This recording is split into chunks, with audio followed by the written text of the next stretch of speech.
It's a beautiful day. Lucky that we live Hawaii. 24/7, 365.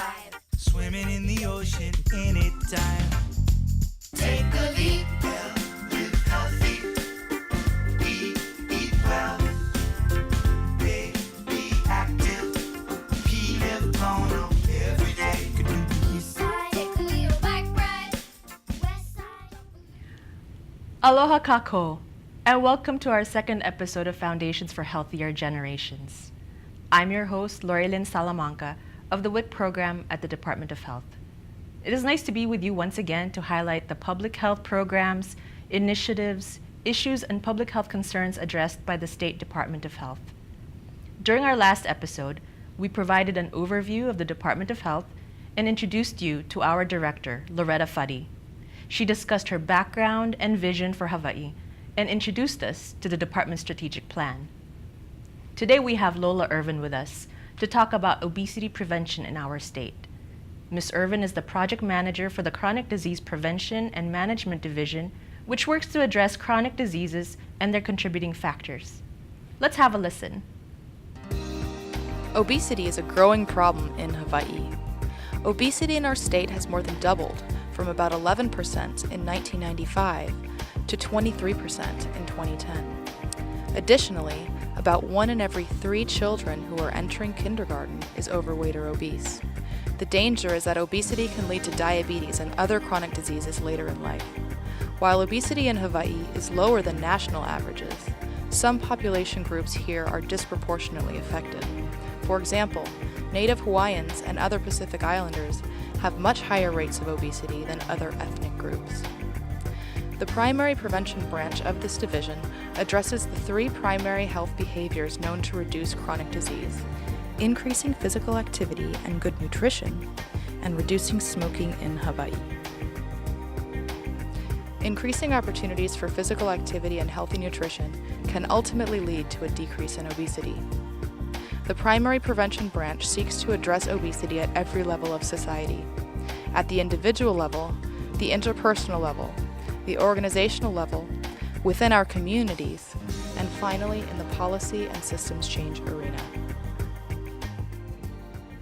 Today we'll highlight some of the model programs taking place here in Hawaii to increase opportunities for physical activity and healthy nutrition in Hawaii's communities, with the goal of reducing obesity in our state.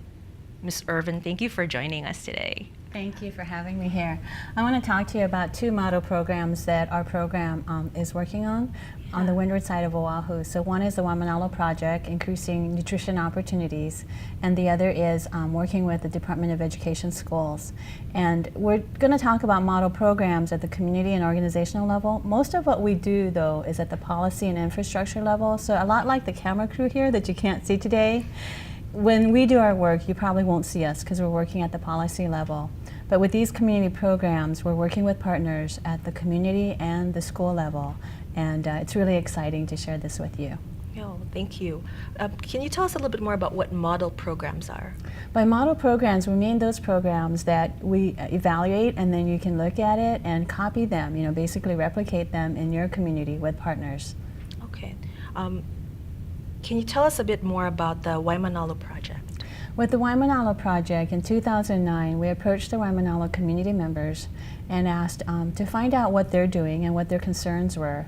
And we brought in resources with our federal grant, as well as then in terms of what we knew about best practices, what the science says, and shared with them to find out what their concerns were. And we found out that they wanted to work with the nutrition system in terms of making healthy foods available, and in particular improving just the availability of healthy fruits and vegetables. Okay. What is a food system? The food system is looking at then the growing of fruits and vegetables, as well as the distribution and the consumption, and then recycling waste. Okay. What kinds of projects, did the community decide they wanted to do that would address the local food system? The group in particular decided to work on aquaponics as one activity, and so it's pretty exciting what they were able to accomplish with that. So aquaponics is a term I've heard before, but I don't know too much about it. Can you tell us a little bit more about that? Okay, aquaponics has two components, and so on the one side there is the raising of fish, and then the other side in terms of raising of fruits and vegetables. So there's the aqua part with the water and the ponics side. It's also based on the ahupua'a concept. So kind of the mountains to the sea. So from Mauka to Makai, and so they've got the plants, and then they've got the raising of the fish. That's great. I mean, it's really incorporating native culture into the really health exciting. goals. Yeah. Well, I think we have a clip right now about aquaponics. So let's go ahead and take a look.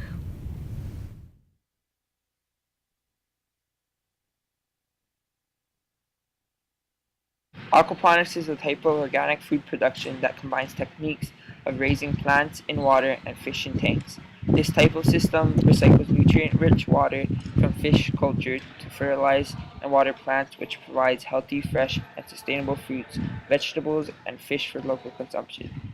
The Waimanalo Food System Hui is a program that through the Healthy Hawaii initiative that provides aquaponic systems materials to community members in order to promote healthy eating habits and lifestyles.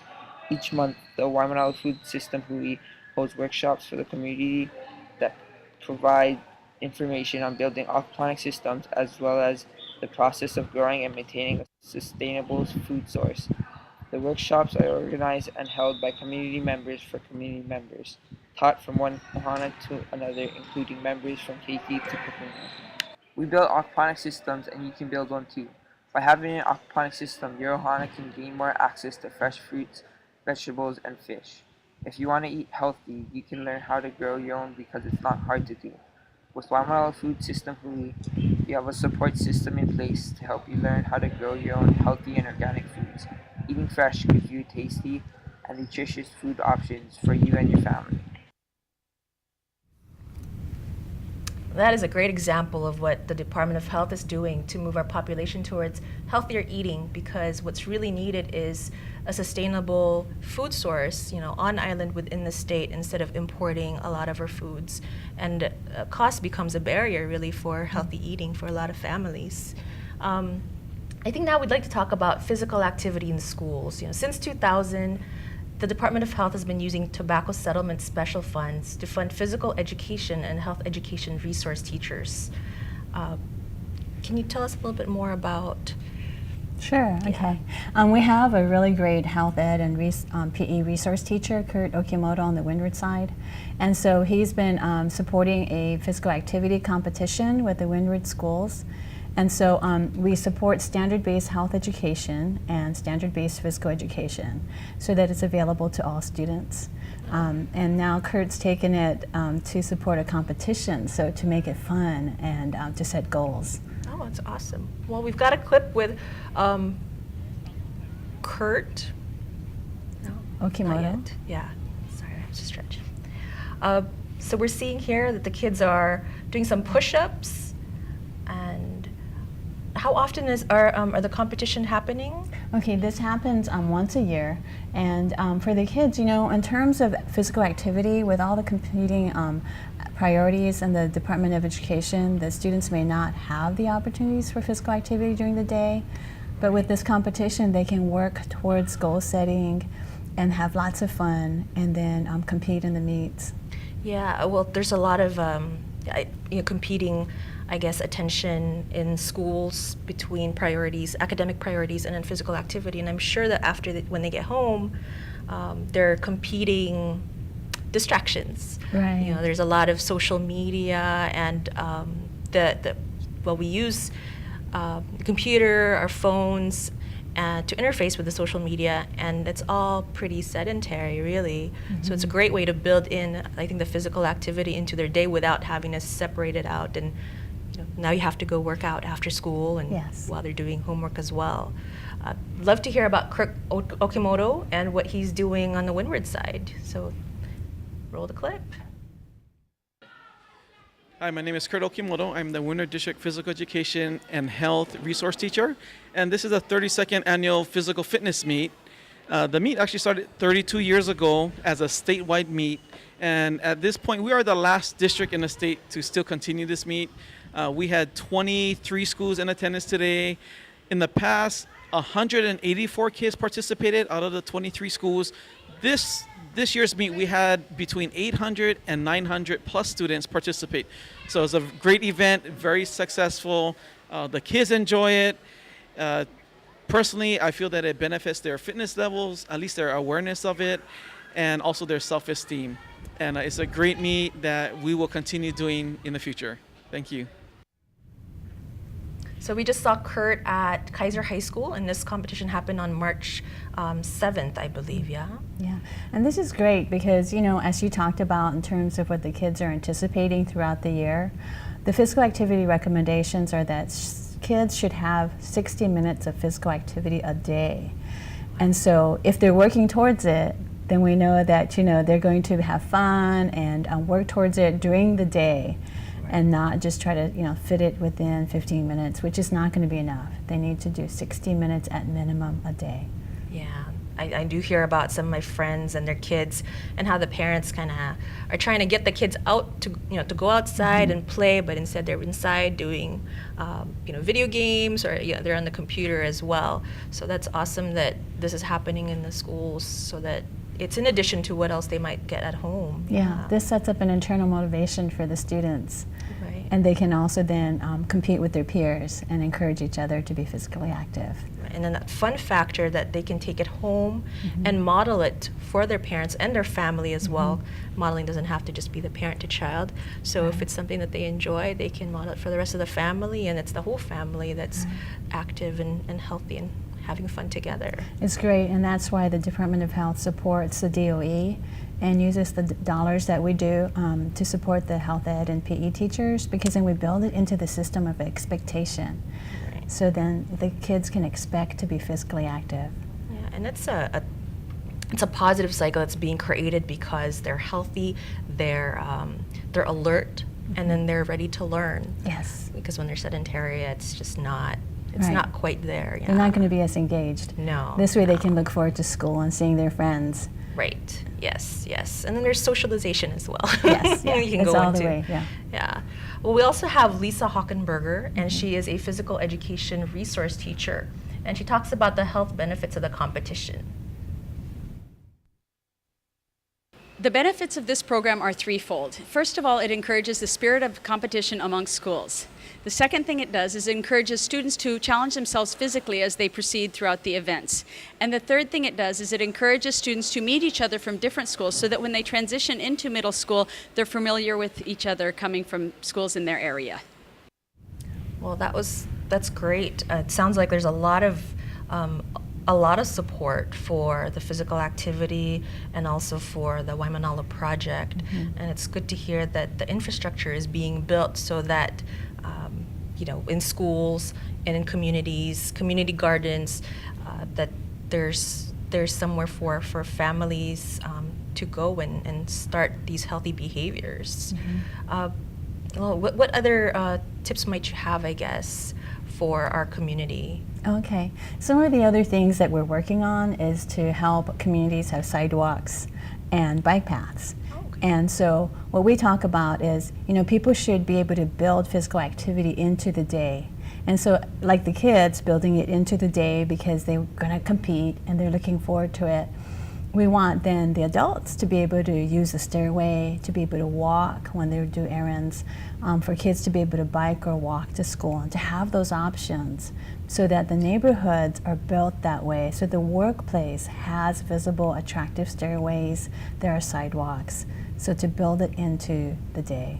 Yeah, and I know at the state, the Department of Health building at Kinohale, they have, I mean, those are attractive stairs. Yeah, that was a lot of fun. Yeah, we took our stairs and we painted each landing a different color. Yeah. And then we also had a competition with the employees. And so the first competition we had, we asked employees to send us the artwork of their kids.